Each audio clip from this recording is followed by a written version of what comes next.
one of the senior writers covering college football and has been for quite some time.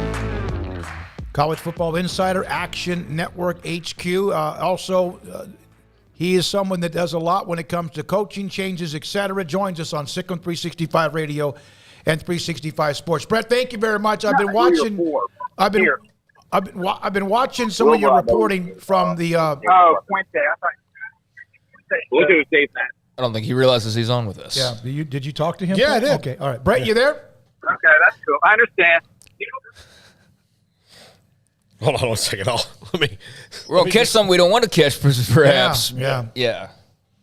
Well, we'll get him on here in just a second. He was obviously there. He's at SEC Media Days in Destin, Florida, and has been reported on some of the stuff going on. Brett, thanks for your time. We appreciate it. SEC Media Days in Destin.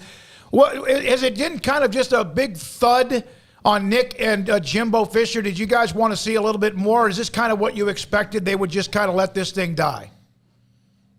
Well, I figured Saban would not want to discuss it, and he, talked to the media yesterday, and he, said, "I'm done talking about it." And, he was asked specifically, what evidence do you have that Jimbo Fisher, Texas A&M, bought their entire recruiting class? And he said, "I never said anyone broke the rules." And they followed it up with, "That's fine, but what evidence do you have?" And he said, "I'm not talking about it anymore." And he wouldn't talk about it anymore. Today, Jimbo, we had a chance to talk to Jimbo, and we asked Jimbo every way you could think of about his comments about Saban. Did he regret them? Has the NCAA contacted him about them? Does he want to take anything back? And he basically had the same message. "I'm done talking about it. It's time to move on. We've got bigger things to worry about regarding college football as far as NIL, transfer portal, scheduling model here for the SEC and different things." So I think as much as, the media wants to keep this thing going, this thing is going to be dead at least for until 139 days, because that's how many days are left until A&M visits Tuscaloosa. Brett, on the scheduling model, obviously 3-6 is the favorite. 1-8, I guess, is the other one. But what do you think ultimately it will be, and what would be the holdup to anything right now? Yeah, 3-6 seems the most likely. Look, nothing's 100%, but from everyone I'm talking to, they are going to get rid of divisions. The question is it does it happen next season, or is it not until Oklahoma and Texas join the league in 2025 unless something moves that up? But, yeah, I think the 3-6 model is the best way to go. I think everyone agrees with that. Jimbo Fisher was asked specifically, if he would want Texas as a permanent opponent when they come into the league, and he said, "We want to play Texas every year." So, Texas, for example, they have to play, you just look, they have to play Oklahoma. They have to play A&M. I would argue they have to play Arkansas. So those may be their three right there. But then Texas LSU, that would be a incredible rivalry too. So 3-6 makes the most sense. That way, somebody that's in the SEC, if they're at a school for 4 years, they'll have the opportunity to play every school at least once. Brad, we've covered the changes since July of last year with Texas OU and the SEC and the story, and all of it since that time. Where do you see the Big 12 now compared to what could have happened when all hell broke loose, where they could have just buckled and died? Well, yeah. The alternative is they don't exist. The alternative is, the ACC, the Big Ten, the Pac-12. They came out and said, "Well, we're gonna do this alliance. We're not gonna expand for the good of college football." That's hogwash. The reason why they didn't expand is because they didn't believe that any of the remaining Big 12 members, whether it's Baylor, look, I'm an Oklahoma State alum, so whether it's Baylor, Oklahoma State, whoever, added any value to those leagues. That's why they didn't expand. It wasn't for the good of college football. So when you're talking about what could have happened, if they would have felt that any of those schools left over in the Big 12 would have added value, then they would have plucked them. And then you go from, 8 remaining members to maybe 6, maybe 4, and then there may not be a Big 12 anymore. And, that would have been the worst case scenario. I think the Big 12 was smart in that, in the past when we've had realignment, conferences have gone into areas of the country they haven't been to kind of expand their footprint, if you will, for TV ratings and those sort of things. While the Big 12 obviously did that a little bit, obviously they're already in Texas with Houston, but what the Big 12 did is said, let's find the best football programs available that we can get. And I think they went out and they got the 4 best that they could get. And, you look at the years that those schools had last year, and you're also obviously getting 4 really good programs that are on the upswing. And, I think the Big 12 will be able to survive. And, when all this happened with OU in Texas, I was at SEC Media Days when the news broke. It's a lot better than the alternative. And that may have been the Big 12 going the same route as the Southwest Conference. And we know where they are right now. So, Brett, when the topic of the SEC-only playoff kind of got thrown out there last week, I know Sankey's followed up on that and talked about that, and I think he made a very fair point as far as it not being a warning, even though it probably feels like that to most people, that it's more about like, well, there's just nothing else out there. Like, there's literally nothing under contract past a certain amount of time. How have you kind of read the room as far as the talk about the SEC hosting its own playoff if it came down to that?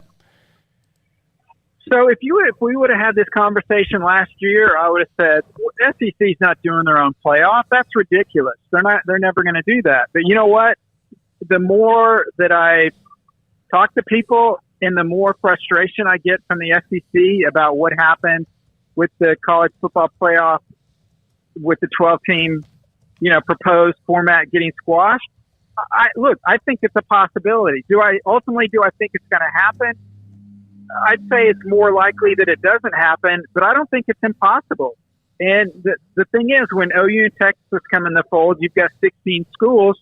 Sure, you want to have a national playoff, but, Greg Sankey admitted, the other day, he's like, look, I'm not for a playoff that takes automatic qualifiers, because if you've got an 18 playoff, why should the team that finishes 24th in the country replace the number 18 just because they won a conference? And that makes a lot of sense. The issue is the SEC is the only league that wants the highest ranked teams, regardless of conference, in the playoff. So I'm sure part of this is a negotiating ploy.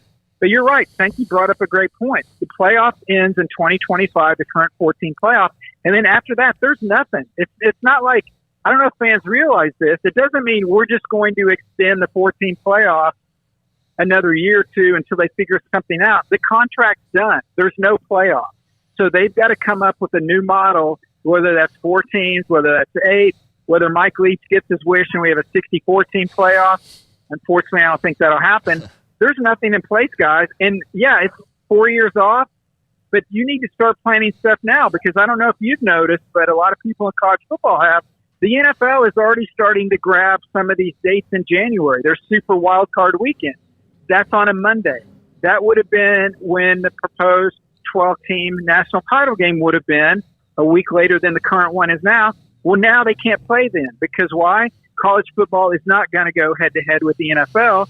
So now the longer you wait, the fewer dates on the calendar you have. Also, a lot of these facilities, a lot of these venues that would be open to hosting a college football playoff or semifinal games, they're signing up to do, different events, whether it's NFL events or NFL, NBA, or just non-sporting events. So you're getting a smaller number of venues that can host it, and you're getting squeezed on the dates. And so that's why Sankey said something yesterday. It's like, look, they need to kind of do something. But again, it goes back to the biggest problem involving college football is no one ultimately is in charge, so everybody's just doing kind of what's best for themselves and not necessarily what's best for all of college football. Brett, I would think you do. You have a vote in the Associated Press poll?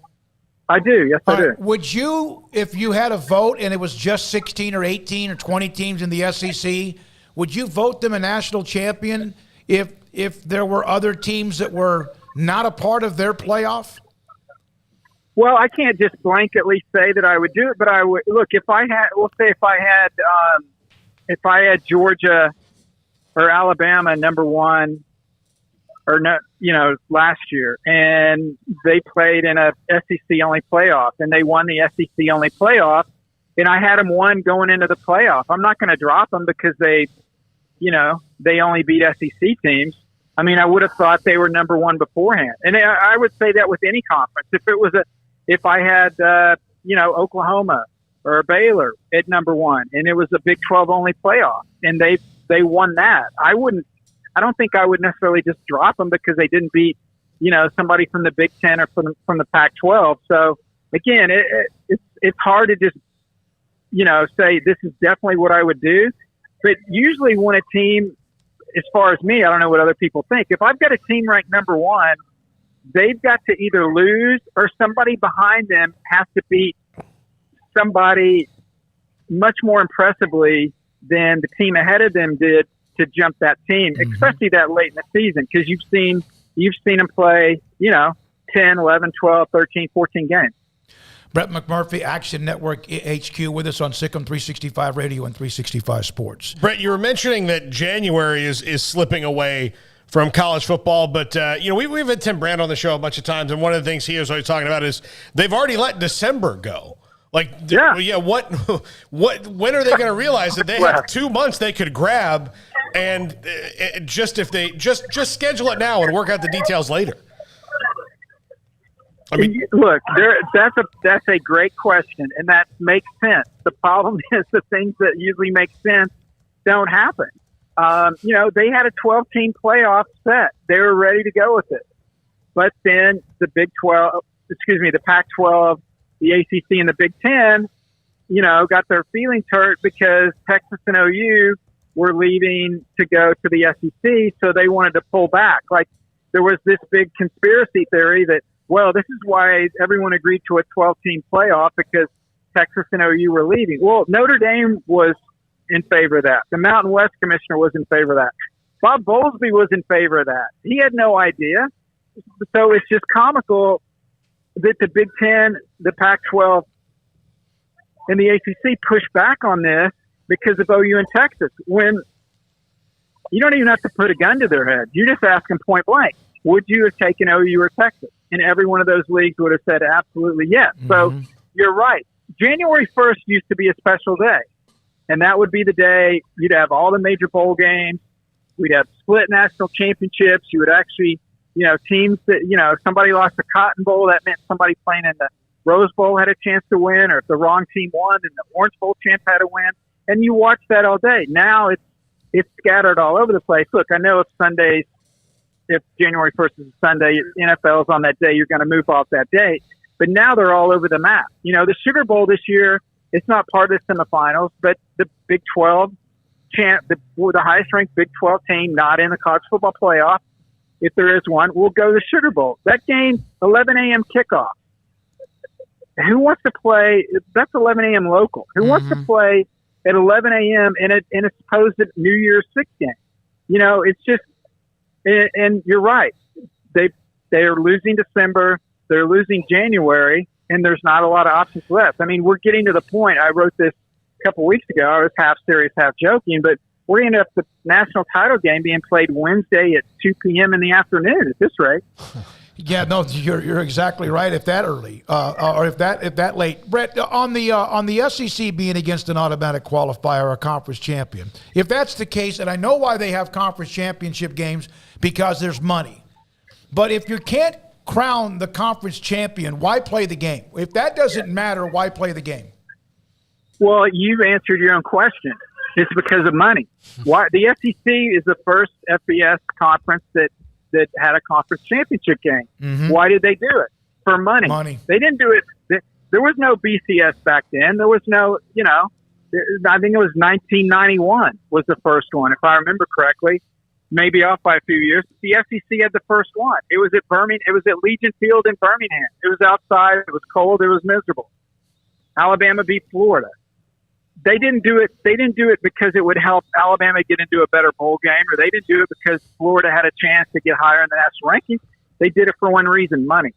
That's why they did it. That's why they continue to do it. And that's why even if they get rid of automatic qualifiers, they will continue to do it, because at least for the SEC, I think the Big Ten's probably in the same boat. Those two conferences make a boatload of money off that game.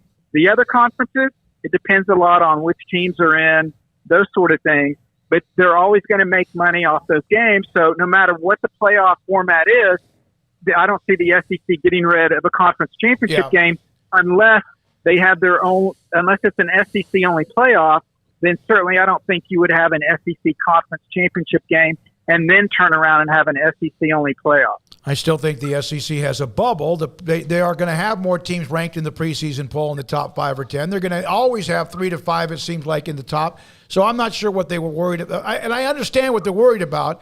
But God bless, it'd be nice every once in a while for there to be some kind of a shocker in the SEC game. But of course, that has rarely ever happened. Thanks for your time, man. I hope you've enjoyed Destin. Is the weather great? Have you had a chance to do anything but just go inside and do interviews?